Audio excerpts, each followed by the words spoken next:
The Lottery by Miss Shirley Jackson.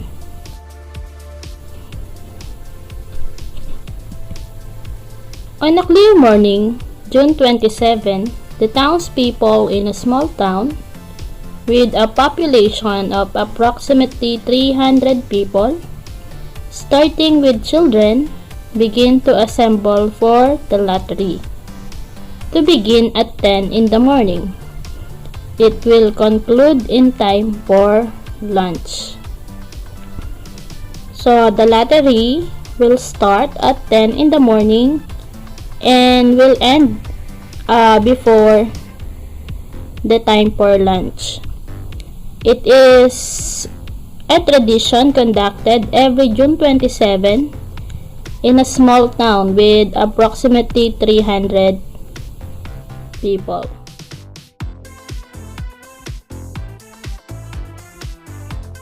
While the girls chat to one side, the boys, including Bobby Martin, Harry Jones, and Dickie Delacroix, begin to pocket stones.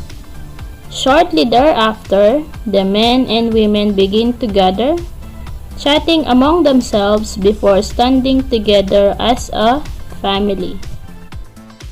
The lottery is conducted by Mr. Summers, who has no children and whose wife is unpleasant. He is assisted by Mr. Graves, who follows him to bring the stool upon which Mr. Summers places a very worn-out black box. The black box used for the lottery is even older than the oldest town citizen, Old Man Warner.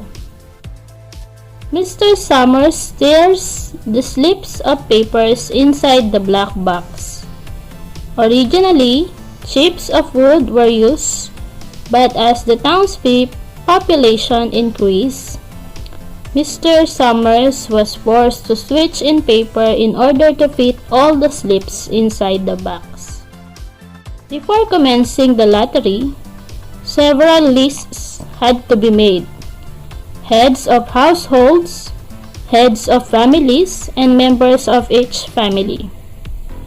Mr. Summers efficiently tends to all the details and prepares to start the lottery. Mrs. Tess Hutchinsons is nearly late, but she arrives just in time to join her family in the crowd. She stands next to her husband Bill and their children. Mr. Summers makes sure that everyone who needs to be at the lottery is present and accounts for those who are unable to attend.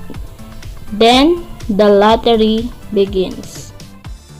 Mr. Summers begins to call the names of each family alphabetically, and each head of the household, usually the husband and the father, comes forward to take a slip of paper from the black box. As this happens, Mr. Adams mentions to Old Man Warner that a nearby village is planning to give up the lottery. Old Man Warner expresses derision for this suggestion, calling the people a pack of young fools.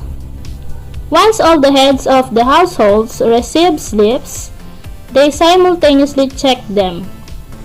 Bill Hutchinsons has selected the special slip and his family is singled out. Tess Hutchinsons expresses her discontent and accuses Mr. Summers of not giving her husband enough time to select his slip. Nonetheless, Mr. Summers rearranges the box so that it holds only 5 slips for the Hutchinsons family.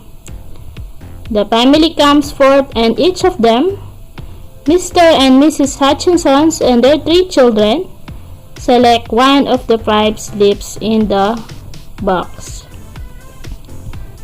One by one, the children and Mr. Hutchinsons reveal that their slips of paper are blank. The town realizes that Tess holds the remaining slip of paper with black dot. The villagers start to collect stones, Mrs. Delacroix selecting one that is so large she can hardly carry it. As Tess Hutchinsons protests, everyone, even her husband and children, descend upon her and stone her to death.